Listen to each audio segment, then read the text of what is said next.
BJPಯವರು ಅವರ ಪಕ್ಷದ ಧೋರಣೆ ಏನಿದೆ ಅವ್ರು ಮಾಡ್ತಾರೆ.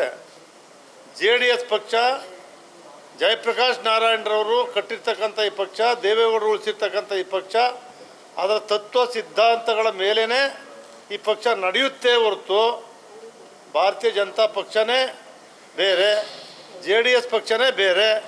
ನಾವಿಬ್ಬರು ಕೂಡ ಸೀಟು ಹೊಂದಾಣಿಕೆ ಮಾಡ್ಕೊಳ್ತಕ್ಕಂಥದ್ದನ್ನು ನಾವು ಜೊತೆಯಾಗಿ ವಿರೋಧ ಪಕ್ಷ ಕಾಂಗ್ರೆಸ್ ಪಕ್ಷ ಏನು ರಾಜ್ಯದಲ್ಲಿ ಬಲವಹಿತವಾಗಿದೆ ಇದನ್ನು ಎದುರಿಸಲಿಕ್ಕೋಸ್ಕರ ಸೀಟು ಹೊಂದಾಣಿಕೆ ಮಾಡ್ಕೊಂಡು ಚುನಾವಣೆ ಸ್ಪರ್ಧೆ ಮಾಡ್ತಕ್ಕಂಥದ್ದು ಇದೆಯೇ ಹೊರತು ತತ್ವ ಸಿದ್ಧಾಂತಗಳಲ್ಲಿ ಭಾರತೀಯ ಜನತಾ ಪಕ್ಷ ಸಿದ್ಧಾಂತ ಅದು ಭಾರತೀಯ ಜನತಾ ಪಕ್ಷಕ್ಕೆ, ಜನತಾದಳದ ಪಕ್ಷ ಸಿದ್ಧಾಂತ ಅದು ಜನತಾ ದಳಕ್ಕೆ.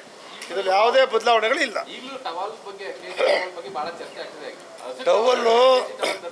ಟವಲ್ಲು ಎಲ್ಲ ತಪ್ಪು ತಿಳ್ಕೊಂಡಿದ್ದಾರೆ. ಎಲ್ಲೆಲ್ಲಿ ದೇಶದಾದ್ಯಂತ ಆಂಜನೇಯನ ದೇವಾಲಯಗಳಿದ್ದಾವೆ ಅಲ್ಲೆಲ್ಲರೂ ಕೂಡ ಕೆಂಪು ಬಾವುಟಗಳನ್ನು, ಕೆಂಪು ವಸ್ತ್ರಗಳನ್ನು ಧರಿಸ್ತಾರೆ. ಅದು ಭಾರತೀಯ ಜನತಾ ಪಕ್ಷದ ಕಮಲದ ಚಿಹ್ನೆ ಇರ್ತಕ್ಕಂಥ ಟವಲ್ ಅಲ್ಲ, ಅದು ಕೇಸರಿ ಅಂತಕ್ಕಂಥದ್ದು ಎಲ್ಲ ಧರ್ಮಗಳಿಗೂ ಕೂಡ ಇರ್ತಕ್ಕಂಥದ್ದು. ಹಿಂದೆ ಪೂರ್ವದಲ್ಲಿ ಕೇಸರಿ ಇರ್ತಕ್ಕಂಥದ್ದು, ಕೇಸರಿ ಮೇಲೆ ಚಿಹ್ನೆ ಹಾಕ್ತಿರ್ತಾರೆ ಭಾರತೀಯ ಜನತಾ ಪಕ್ಷದ್ದು. ಆ ಚಿಹ್ನೆ ಹಾಕಿದಾಗ ಮಾತ್ರ ಭಾರತೀಯ ಜನತಾ ಪಕ್ಷ. ನಮ್ಮದು ಭಾರತೀಯ ಜನತಾ ಪಕ್ಷದ ಧ್ವಜವನ್ನು, ಬಾವುಟವನ್ನು, ಶಾಲನ್ನು ಕುಮಾರಸ್ವಾಮಿಯವರು ಧರಿಸಿಲ್ಲ.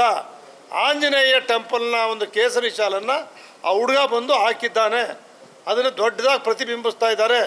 ಎಲ್ಲಾದರೂ ಒಂದು ಕಡೆ ಆ ತತ್ವ ಸಿದ್ಧಾಂತವನ್ನು ಒಪ್ಪಿ ನಾವು ಹೋರಾಟ ಮಾಡಿದರೆ ಅವ್ರು ಕೇಳಿ, ಅದಕ್ಕೂ ನಮಗೂ ಸಂಬಂಧ ಇಲ್ಲ. ಭಾರತೀಯ ಜನತಾ ಪಕ್ಷ, JDS ಪಕ್ಷ ನಮ್ಮ ಚಿಹ್ನೆ, ನಮ್ಮ ತತ್ವ ಸಿದ್ಧಾಂತ ಬಿಟ್ಟು ಒಂದು ಲೈನು ಅಲಗಾಡೋ ಪ್ರಶ್ನೆ ಇಲ್ಲ. ಬೆಂಗಳೂರಿನಿಂದ ಮಂಗಳೂರುವರೆಗೆ, ಬೀದರ್ನಿಂದ ಚಾಮರಾಜನಗರದವರೆಗೆ ನಿಮ್ಮ ಸುದ್ದಿ ನಿಮ್ಮದೇ ಭಾಷೆಯಲ್ಲಿ. ಕರ್ನಾಟಕ ತಕ್.